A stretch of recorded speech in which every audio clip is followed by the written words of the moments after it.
Prime স্কুলের আরও একটি নতুন পর্বে স্বাগতম। আজকের ভিডিওতে আমি দেখাবো কিভাবে ওভেন ফেব্রিক বুকিং দিতে হয়। ফেব্রিকের বুকিং পাঠানোর জন্য যে মেইলটি লিখতে হয় সেই মেইল কিভাবে লেখা হয় তার পুরো প্রসেস আপনাদের দেখাবো। আপনাদের বোঝার সুবিধার্থে এখন আমি যে মেইলটি লিখব সেই মেইলের প্রত্যেকটি সেন্টেন্স হবে খুবই সিম্পল বা সহজ শব্দ ব্যবহার করে আমি যে মেইলটি লিখব তা থেকে আইডিয়া নিয়ে আপনারা আরও সুন্দর করে মেইল লিখতে পারেন। ফেব্রিক বুকিং দেওয়ার জন্য বুকিং শিট তৈরি করতে হয় এবং মেইলের সাথে অ্যাটাচমেন্ট হিসেবে দিতে হয়, অথবা মেইলের মেসেজ বডিতে ফেব্রিকের বিস্তারিত বিবরণ লিখেও ফেব্রিক বুকিং দেওয়া যায়। ফেব্রিকের বুকিং শিট কিভাবে তৈরি করতে হয় এই নিয়ে আমার চ্যানেলে আরেকটি ভিডিও আছে, লিংক এই ভিডিওর ডিসক্রিপশনে দিয়েছি, দেখে নিতে পারেন। মেইলের মেসেজ বডিতে ফেব্রিকের বিস্তারিত বিবরণ লিখে কিভাবে বুকিং দেওয়া হয় তা নিয়ে আলোচনা করব। অ্যাক্টিভ অর্ডারের ইনফরমেশন নিয়ে ফেব্রিকের বুকিং দেওয়ার নিয়ম দেখাবো। চলুন ছোট্ট একটি ব্রেকের পর ভিডিওটি শুরু করি।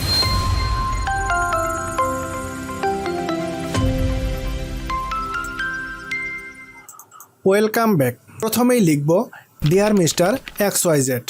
মিস্টার XYZ মূলত একটি রূপক নাম। আপনারা যে মার্কেটিং টিমকে বা মার্চেন্ডাইজারকে ফেব্রিকের বুকিং দিবেন তার নাম এখানে লিখবেন। এরপর লিখি please find below fabric booking for your necessary delivery agreement for fall 23 season. এরপর লিখব please confirm upon receive and arrange to deliver full quantity within our required delivery date without fail to meet buyer required garments delivery date on time. আমি খুবই সহজ শব্দ ব্যবহার করে মেইলটি লিখতেছি। এটার অর্থ বাংলায় আপনাদেরকে ব্যাখ্যা করার প্রয়োজন আছে বলে আমার মনে হচ্ছে না। আশা করি আপনারা বুঝতে পারবেন। যদি বুঝতে অসুবিধা হয় আমি বলবো আপনার ইংরেজি স্টাডি করতে হবে, কারণ বাংলাতে বাইরের সাথে যোগাযোগ করা যায় না। এরপর দেখতে পাচ্ছেন একটি টেবিল। যখন কোনো ফেব্রিকের বুকিং দেওয়া হয় তার আগে অনেকগুলো স্টেপ পার করে আসতে হয়, যেমন fabric development, fabric approval, colour বা lab dip approval, price confirmation ইত্যাদি। ধরে নিচ্ছি এই 4টি ধাপ আমরা অতিক্রম করেছি এবং বায়ার এই অর্ডারটি কনফার্ম করেছে, তাই ফেব্রিক বুকিং দিচ্ছি। কোনো টেক্সটাইল মিল যখন কোনো নতুন কোয়ালিটির ফেব্রিক ডেভেলপ করে তখন তারা একটি কোড নাম্বার দেয়। টেবিলের প্রথমেই ফেব্রিকের আর্টিকেল নাম্বার দেওয়া আছে, এটা হলো ফেব্রিকের ডেভেলপমেন্ট নাম্বার। বুকিংয়ের সময় অবশ্যই ফেব্রিকের ডেভেলপমেন্ট নাম্বার উল্লেখ করতে হবে যেন তারা সহজে ট্র্যাক করতে পারে। এরপর কালার নেম দিয়েছি। আমি একটা কালারের জন্য যেহেতু বুকিং দিতেছি তাই এখানে একটি কালারের নাম দিয়েছি। এখানে একাধিক কালারের নাম থাকতে পারে। একাধিক কালারের জন্য বুকিং দিতে চাইলে প্রত্যেকটি কালারের জন্য আলাদা আলাদা রো ব্যবহার করে বিস্তারিত তথ্য লিখতে হবে। এরপর এখানে ফেব্রিকের কোয়ান্টিটি লিখেছি।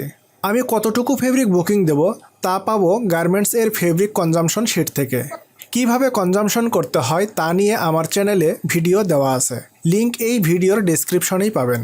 এখানে আপনি যে তারিখে বুকিং দিবেন সেই তারিখ এখানে লিখতে হবে।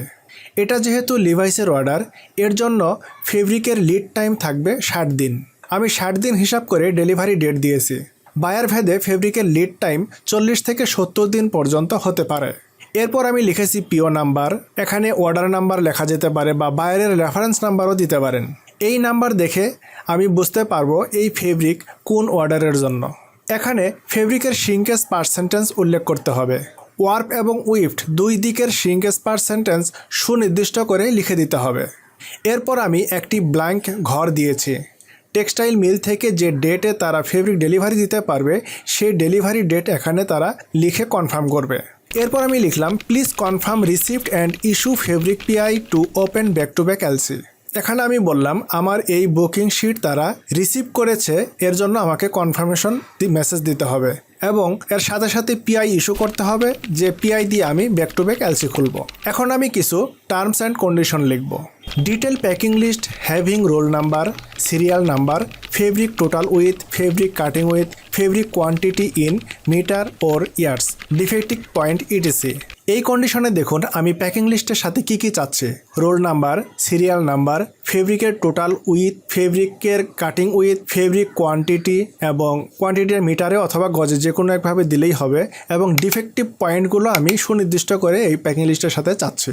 তারপরে কন্ডিশন আমি লিখব fabric inspection report for every particular consignment has to be accompanied with the packing list during delivery. আমি প্রত্যেকটা ডেলিভারির সাথে ইন্সপেকশন রিপোর্ট চাচ্ছি। এরপরে কন্ডিশনে বলছি স্ট্যান্ডার্ড রোল সাইজ হবে 90 থেকে 100 গজ। এটা 5% বা 10% কম বেশি হতে পারে। এই রুলের স্ট্যান্ডার্ড সাইজ বলে দেওয়ার উদ্দেশ্য হলো মিলগুলো অনেক সময় দেখা যায় 200-250 মিটার কাপড় একটা রুলের মধ্যে দিয়ে দেয়। আর এত বড় রোল যখন আমাদের লেবাররা টানতে থাকে বা স্টোরে নিয়ে যায় এক জায়গা থেকে আরেক জায়গায়, তখন তাদের জন্য খুব কষ্টদায়ক হয়। যদি রোলগুলো যদি 90 থেকে 100 গজের মধ্যে হয় তখন তারা সহজেই ক্যারি করতে পারে। এর জন্য মূলত স্ট্যান্ডার্ড সাইজ আমি বলে দিচ্ছি 90 থেকে 100 গজের প্রত্যেকটা রোল হতে হবে।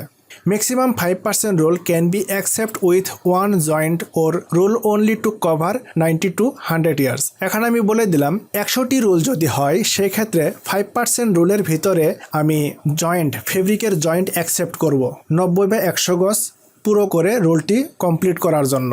এরপরের condition fabric total width and cutting width has to be maintain strictly as per proforma invoice. ফেব্রিকের উইথ বা কাটিং উইথ এই দুটো অবশ্যই পিআইতে যা মেনশন করা আছে তাই মেনটেন করে ফেব্রিক ডেলিভারি করতে হবে। In case of any short with delivery you will have to adjust fabric quantity by yourself in same challan. যদি কোনো ফেব্রিকের শর্ট উইথ ডেলিভারি হয় সেই শর্ট উইথ ডেলিভারির জন্য কতটুকু ফেব্রিক অতিরিক্ত লাগবে সেটা ক্যালকুলেট করে অ্যাডজাস্ট করতে হবে সেম চালানেই। এটাও আমি কন্ডিশন হিসেবে লিখে দিলাম। Factory will conduct random inspection on 15 to 20% fabric roll of any particular consignment. আমাদের ফ্যাক্টরি বা গার্মেন্টস ফ্যাক্টরি 15 থেকে 20% র্যান্ডমলি ইন্সপেকশন করবে। Entire fabric lot consignment will be treated as rejected or cancelled in case of any fabric roll found to be failed during inspection. যদি কোনো fabric role বা লট fail করে সেক্ষেত্রে এটা প্রত্যাখ্যান হতে পারে। We can accept any reject fabric consignment only in terms of your assurance with written commitment of replenishment fabric delivery for fabric quality failure. আমরা শুধুমাত্র তখনই রিজেক্টেড ফেব্রিক আমরা অ্যাকসেপ্ট করব যদি তোমাদের কোয়ালিটি টিম লিখিতভাবে কনফার্ম করে যে তারা রিপ্লেনিশমেন্ট ফেব্রিক ডেলিভারি করবে। Please confirm received this fabric booking and get back with production plan by next 3 days. Otherwise, site delivery plan mark will be treated as confirmed by you. এই booking পাওয়ার 3 দিনের মধ্যেই আমরা confirm করতে বলতেছি, না হলে আমরা ধরে নেব তুমি সম্মতি আছো। Please issue PI by next 3 working days along with required delivery date to give LC in time. আমি 3 দিনের মধ্যে পিআই চাচ্ছি যা এলসি দেওয়ার জন্য। Please conduct fabric full test as per Levi's testing protocol. ফেব্রিকের অর্ডার যেহেতু লিভাইসের জন্য তাই লিভাইসের টেস্টিং প্রোটোকল ফলো করেই আমাদেরকে টেস্ট রিপোর্ট দিতে হবে। Please submit document to us after completion of fabric delivery. Fabric ডেলিভারির সাথে সাথে ডকুমেন্ট সাবমিট করতে বলছি। Delivery delay not acceptable. কোনোভাবে ডেলিভারি ডেট পিছানো যাবে না। বাল্ক ফেব্রিক কোয়ালিটি, ওয়েট এবং cutting width must be consistent with the approved fabric. এই ফেব্রিকের কোয়ালিটি, ওয়েট এবং কাটিং উইথ অবশ্যই অ্যাপ্রুভ ফেব্রিকের মতোই হতে হবে। No deviation in quality, weight in cutting width will be accepted. You will be responsible for any inconvenience for fabric fault. Bulk fabric must be as per garments finish target. এই bulk fabric delivery দিতে হবে অবশ্যই garments finish টার্গেটের উপর base করে। Finish name available into booking sheet. To avoid hassle during washing time, please do contact with our wash concern to collect wash target. Best regards, Rubel. আমার পুরো মেইলটি লেখা শেষ। এই অংশে দেখুন প্রথমে দেখতে পাচ্ছি টু। এর অর্থ হলো আমি যাকে এই মেইলটি দিতে চাই তার মেইল অ্যাড্রেস এখানে লিখতে হবে। এর নিচে লেখা আছে সিসি। এর অর্থ হলো কার্বন কপি। আমি যাকে এই মেইলটির কপি দিতে চাই তাদের মেইল অ্যাড্রেস এখানে লিখতে হবে। এর নিচে দেখুন লেখা আছে সাবজেক্ট। আপনি যে বিষয়ের উপর মেইল লিখবেন এই ঘরে মেইলের বিষয় লিখতে হবে। এরপর সব কিছু আরেকবার ভালো করে দেখতে হবে। সব কিছু ঠিকঠাক থাকলেই এই সেন্ড বাটনে ক্লিক করে মেইলটি পাঠাতে হবে। মূলত এই ছিল আজকের ভিডিও। ভিডিওটি কেমন লাগলো অবশ্যই কমেন্ট করে জানাবেন। ভালো লাগলে একটি লাইক আর না লাগলে ডিসলাইক। আর আপনাদের কোনো প্রশ্ন থাকলে কমেন্টস বক্সে লিখুন। নতুন নতুন ভিডিওর আপডেট পেতে চ্যানেলটি এখনই সাবস্ক্রাইব করে বেল বাটনে ক্লিক করতে পারেন। সবার সুস্থতা কামনা করে এই ভিডিও থেকে বিদায় নিচ্ছি। আল্লাহ হাফেজ।